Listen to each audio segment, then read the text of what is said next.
¿Cómo están? Bueno, bienvenidos a un Mates con Historia post vacaciones de invierno. Espero que estén todos muy bien.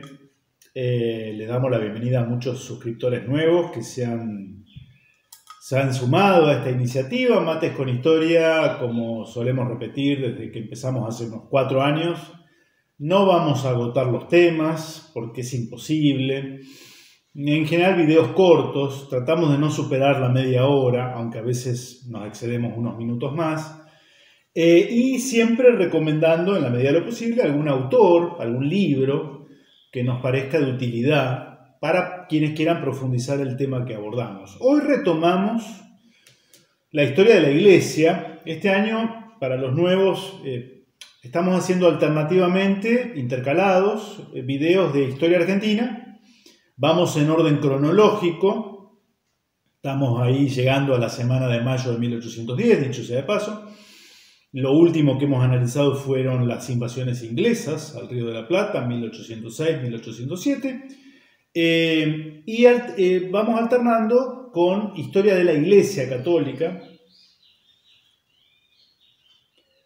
Hemos hecho ya varios videos desde la Iglesia primitiva y prácticamente estamos en ese pasaje de la Edad Antigua a la Edad Media, de la Edad Antigua a la Alta Edad Media, siglos 6, 7, la conversión de los bárbaros, y últimamente, y hoy vamos a hacer el tercer video dedicado a la opción benedictina, analizar el libro de Rod Dreher, un autor norteamericano que ha escrito hace algunos años La opción benedictina, libro que recomiendo. Lo hemos dividido el análisis en 3 capítulos, 2 ya los hemos emitido. El diagnóstico que hace Rod Dreher respecto del desafío para el cristianismo hoy, en el siglo XXI. Un cuadro de situación, ¿no? La segunda parte hicimos la propuesta, digamos, en qué consiste la opción benedictina, y hoy lo vamos a dedicar a algunas críticas que ha suscitado la obra de Rod Dreher. Es decir, vamos a hacer una lectura de algunas críticas de otros autores a la propuesta benedictina, la opción benedictina de Rod Dreher, y una síntesis de mi parte, si me lo permiten. ¿Por qué nos metemos con este libro? Porque él remite a lo que significó San Benito de Nurcia, ¿sí? San Benito de Nurcia, quien crea la orden de los benedictinos y quien de alguna manera no va a ser el creador, San Benito de Nurcia, pero sí el que le va a dar una impronta particular a la vida monacal, ¿no? El monasterio como núcleo de contemplación litúrgica, de oración, de crecimiento espiritual, de propagación de la fe cristiana en aquella época oscura, las invasiones bárbaras, luego las invasiones vikingas, en fin, una Europa marcada por el caos, la anarquía, la desesperanza, podríamos decir, la anarquía que es evidentemente consecuencia de la caída de lo que había sido el Imperio Romano, de Occidente al menos, ¿no? Entonces la figura de San Benito de Nurcia, ¿y por qué fue tan exitosa? Y Rod Dreher dice, ¿será que tendremos que aplicar la misma metodología, con cambios, con adaptaciones, a la situación que vive el cristianismo, al menos en Occidente hoy en día? Acá hay un autor que esto lo saqué de internet hace ya un mes y realmente no tomé nota de quién lo escribió, pero como para ver en qué consistía esa vida monástica muy breve, ¿no? Muy breve. Nosotros estuvimos en familia hace unos años en Nurcia, la ciudad donde había nacido San Benito y su hermana Escolástica, dicho sea de paso, también santa, ¿no? Santa Escolástica, fundadora de la línea monacal femenina, dicho sea de paso, ¿no? Santa Escolástica. Justo había sufrido un terremoto esa zona, con lo cual la ciudad estaba prácticamente en obras, Pero fuimos a visitar porque para nosotros era un destino muy lindo poder visitar el lugar natal, ¿no? No pudimos entrar en la Basílica Benedictina de Nurcia porque precisamente estaba clausurada, ¿no? En pleno proceso de rehabilitación. Almorzamos allí una pasta, la norchina, que es una salsa muy típica de la zona, riquísima, dicho sea de paso. Norcia, como le dicen los italianos. ¿Y por qué fue tan exitoso el modelo benedictino?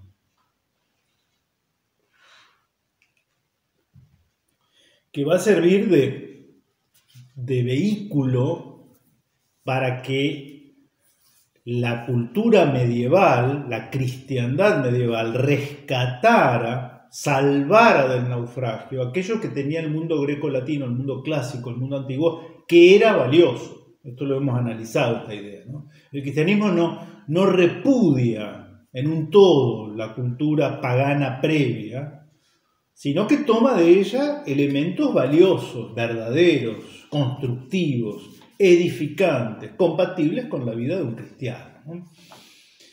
Este autor que no puedo citar porque no recuerdo, no tomé nota, ¿no? La acción de San Benito de Nurcia, que desde Montecassino, allí va a estar la más importante abadía, ¿no? En Italia al menos, irradia a partir del año 529, es más profunda aún. Se debe ante todo a que la persona misma de Benito, San Benito, gracias sobre todo a Gregorio Magno, que consagra un libro entero de sus diálogos a los milagros del santo, por lo que tendrán durante toda la Edad Media un éxito extraordinario, se hará familiar a la gente del medioevo.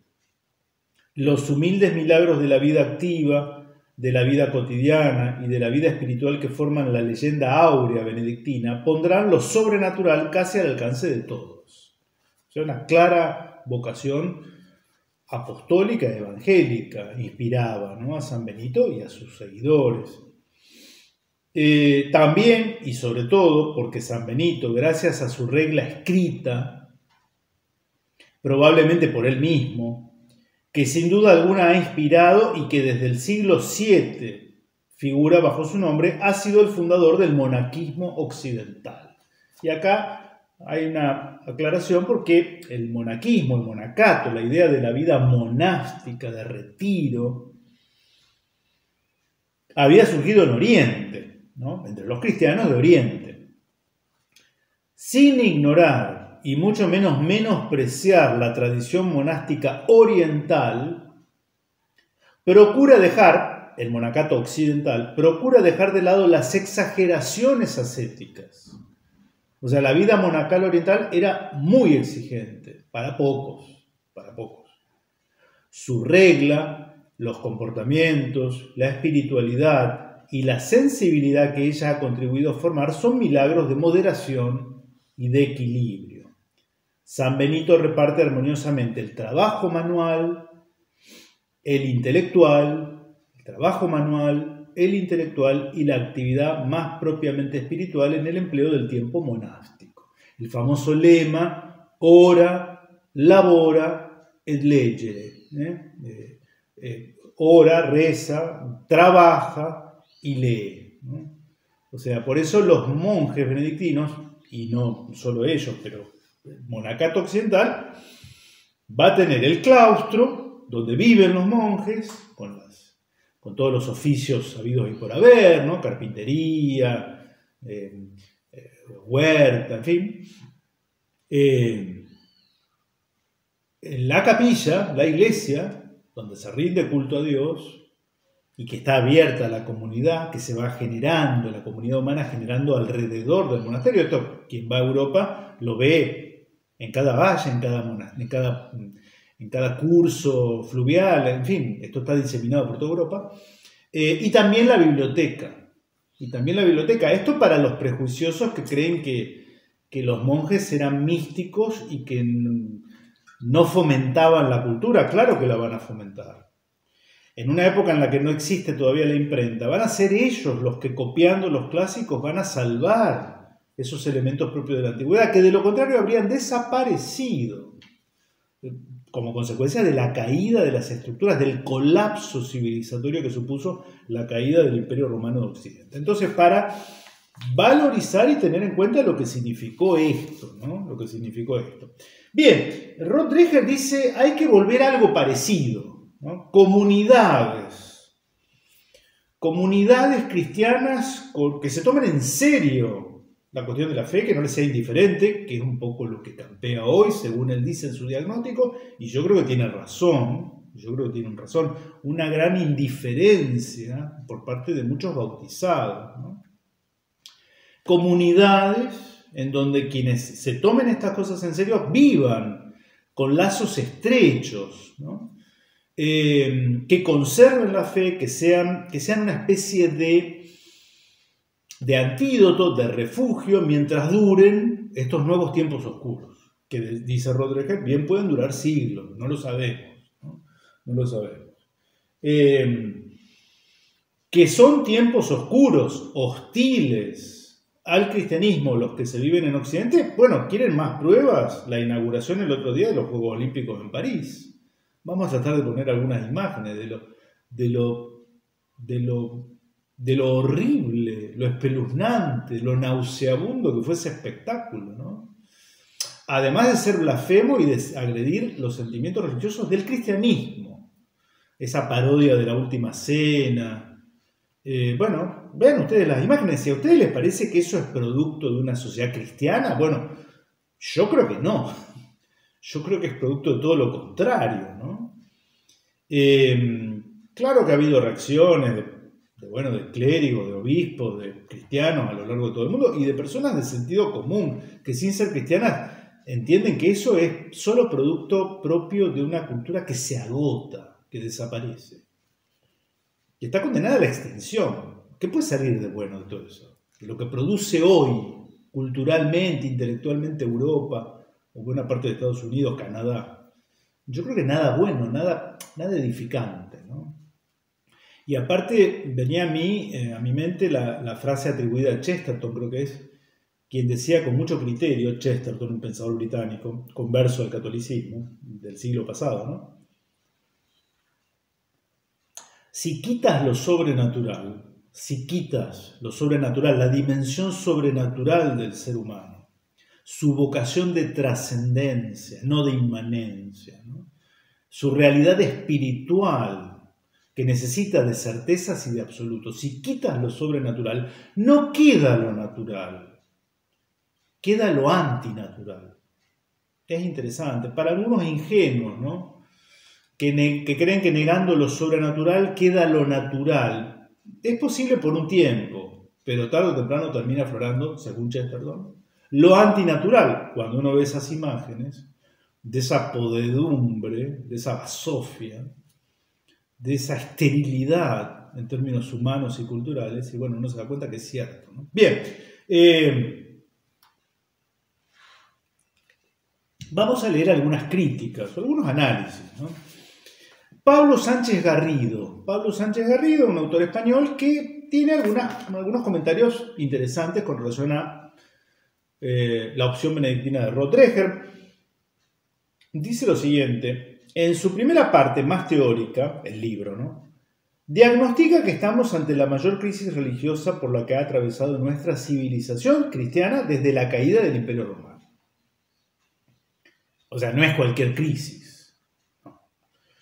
La subsiguiente crisis cultural, educativa, social, moral y por supuesto espiritual, no solo es externa, también se ha contagiado a las propias iglesias, órdenes y conciencias cristianas. O sea, ya, a diferencia de otras crisis, donde la iglesia era garantía de salvaguarda, de fidelidad a la verdad, a los principios, etc., esto hoy no es tan así. Esto último se constata, dice Pablo Sánchez Garrido, por ejemplo, en los colegios cristianos que ya no forman sólidamente en la fe y virtudes cristianas, sino en una tenue mezcolanza de valores éticos sociales. En cristianos o movimientos que no aceptan la doctrina eclesial, pero que se arrodillan ante los nuevos dogmas progresistas. padres que dejan que sus hijos sean deformados por Internet, etc.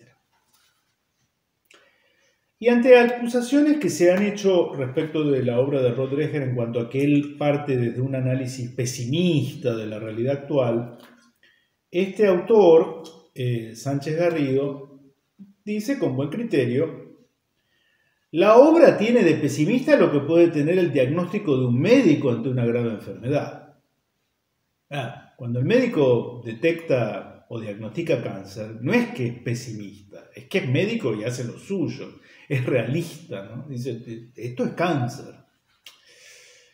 En cuanto a las numerosas críticas vertidas sobre el libro, más de una peca de cierta caricaturización de la obra para así facilitar unas objeciones algo a priorísticas. Estas críticas fundamentales podrían resumirse en dos: pesimismo y guetización.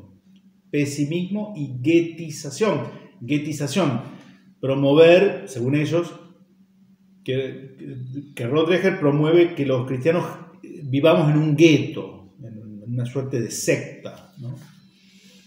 La obra de Dreher no es un canto de cisne pesimista ante la crisis de nuestra civilización. La obra tiene de pesimista lo que puede tener el diagnóstico de un médico ante una grave enfermedad. Dreher no es pesimista, pero tampoco cae en ese optimismo bobalicón con el que algunos cristianos confunden la esperanza. Esto me parece una buena y atinada observación.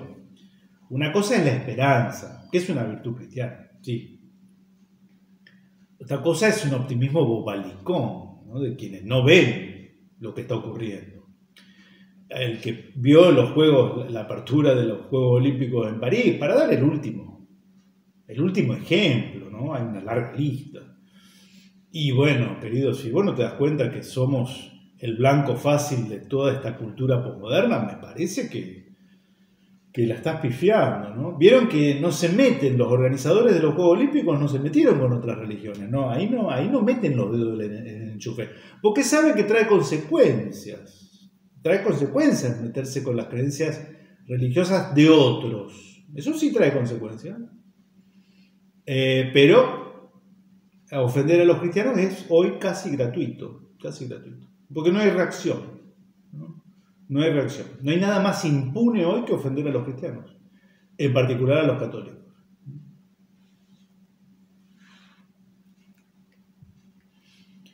De hecho, es fundamentalmente positiva porque es propositiva. Rod Dreher propone soluciones, que sean viables o no, eso es otra cosa, ya que es una constante invitación a la acción y a la contemplación, que, como señalaba Aristóteles, esta última es una de las altas formas de praxis y no digamos Santa Teresa, pero también porque además de un diagnóstico, a mi juicio realista, dice este autor, nos propone una terapia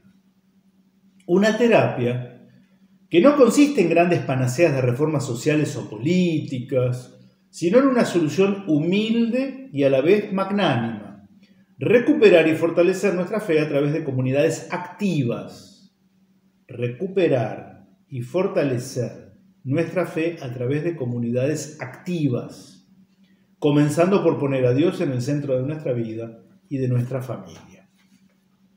Algo similar a lo que hizo San Benito en aquel turbulento periodo de dominación bárbara tras la caída de Roma.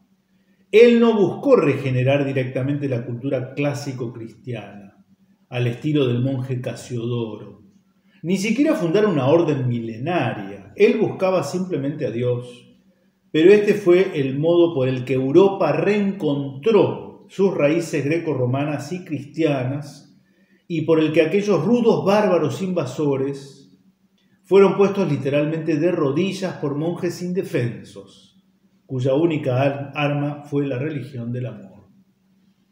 En su dimensión de ensayo teórico, este libro es una llamada a abrir los ojos, a despertar contraculturalmente ante uno de los más graves problemas de nuestro tiempo, el del nuevo secularismo. Este proceso de secularización ha ido extendiéndose durante toda la modernidad hasta nuestra época posmoderna o modernidad líquida, donde el secularismo se ha vuelto crítico, crónico y viral. este pensamiento secularista ha adoptado la forma de una potente ideología transversal o de religión secular, lo que ese episodio de parodia que comentábamos, en realidad lo que está presentando en sociedad es una nueva religión. Es una nueva religión, que es una mofa, es una burla de la verdadera religión, ¿no? Porque los que están detrás de esto saben que las masas necesitan creer en algo, ¿no? El ateísmo es para pocos, si se quiere, ¿no? Bien, este autor entonces, reitero, Pablo Sánchez Garrido, termina diciendo, pero volviendo a Dreher, su opción benedictina no consiste en fabricar un arca de Noé o recluirse en una suerte de poblado Amish, los Amish, ¿no? Esa secta protestante de Pensilvania, que no aceptan ningún tipo de tecnología moderna, en fin. O sea, Dreher no está proponiendo ser Amish católicos, como han caricaturizado algunos críticos. Dreher no propone crear guetos cerrados, ni mucho menos sectas o movimientos religiosos autorreferenciales, sobre lo cual nos previene acertadamente.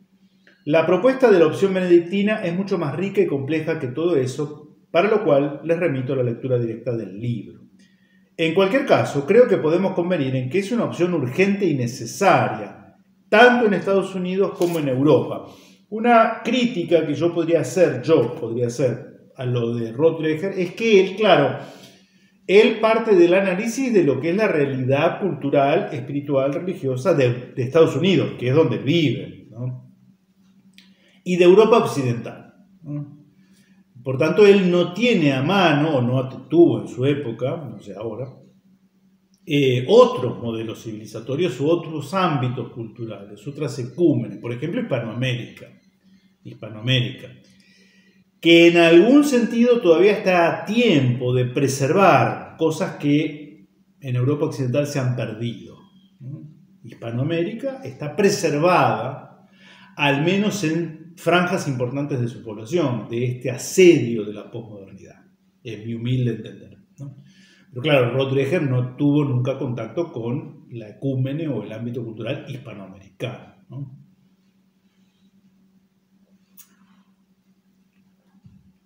Dicho sea de paso, no sé si advirtieron que el candidato a vicepresidente por el Partido Republicano en las próximas elecciones norteamericanas, el candidato a presidente va a ser Donald Trump nuevamente. Trump elige como su compañero de fórmula a un político norteamericano joven, J.D. Vance, J.D. Vance, ¿no? Que es senador por el estado de Ohio, creo. Bueno, ese hombre es de alguna manera su mentor. Se convirtió al catolicismo hace poco, ¿no? J.D. Vance. Es autor de un libro que se convirtió en bestseller, en el que Hillbilly Elegy, en donde habla sobre básicamente la idea del votante de Trump, ¿no? Los marginados de la sociedad norteamericana, ¿no? Los marginados de la sociedad norteamericana.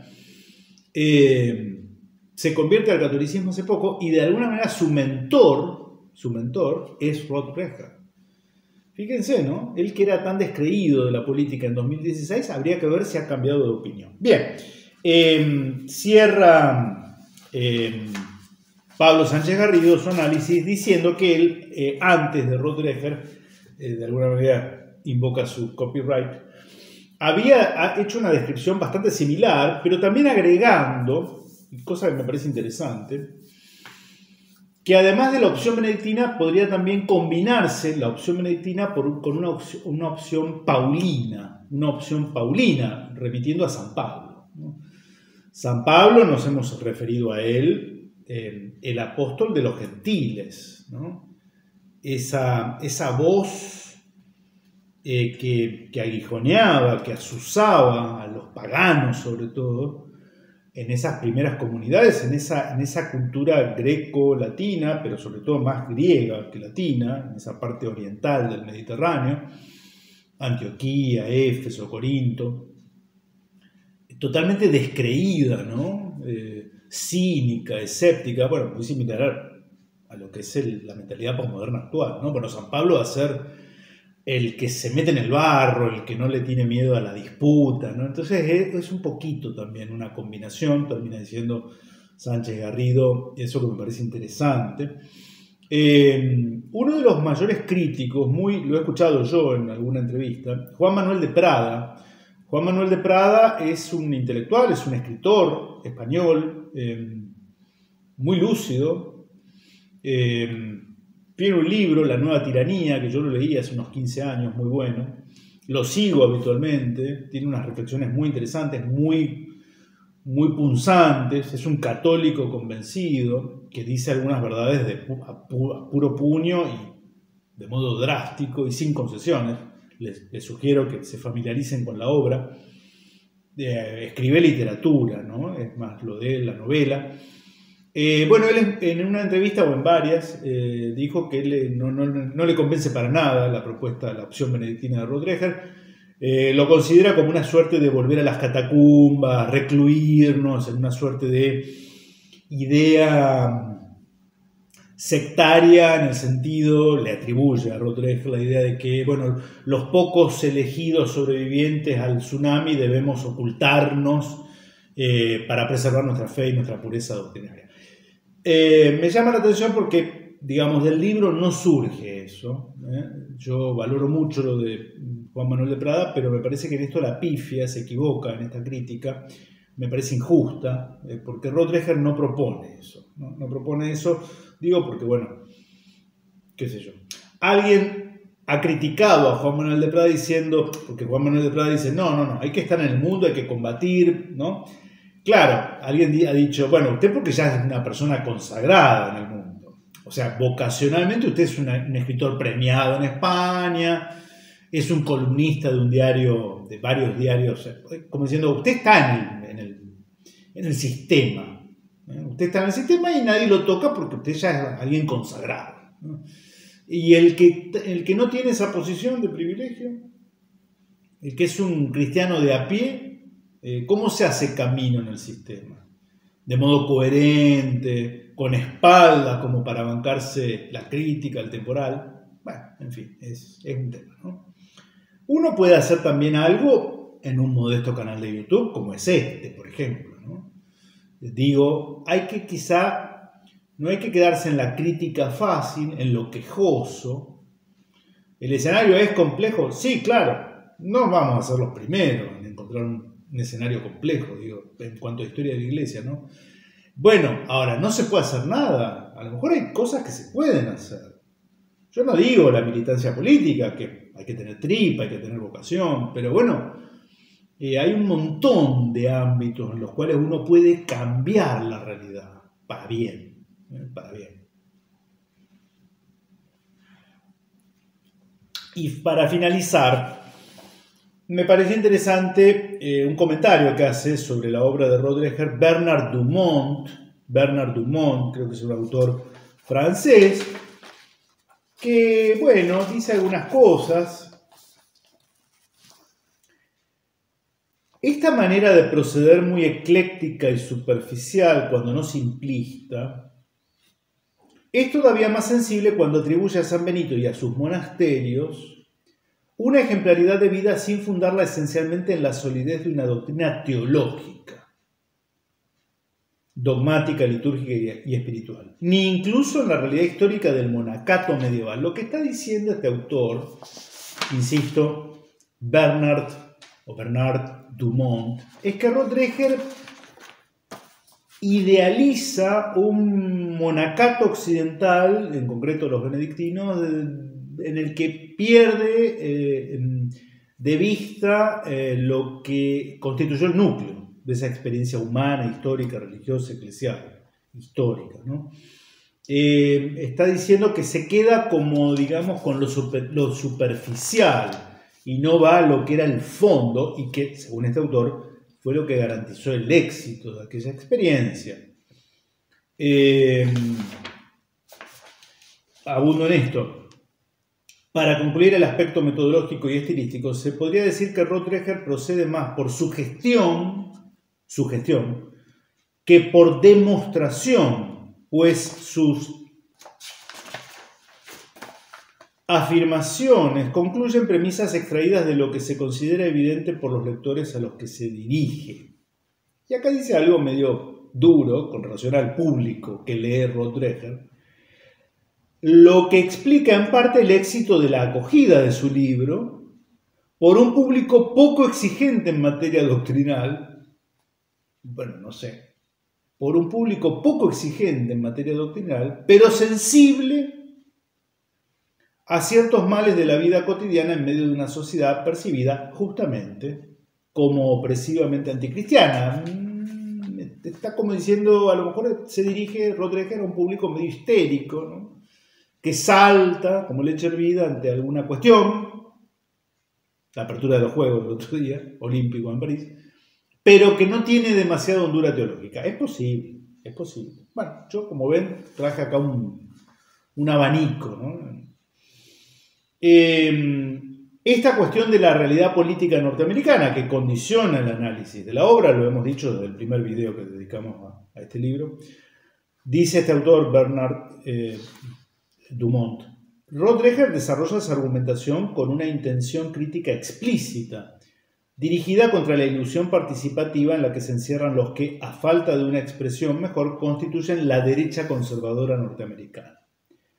Para él, soñar permanentemente con esperar en un despertar del Partido Republicano es un engaño absoluto.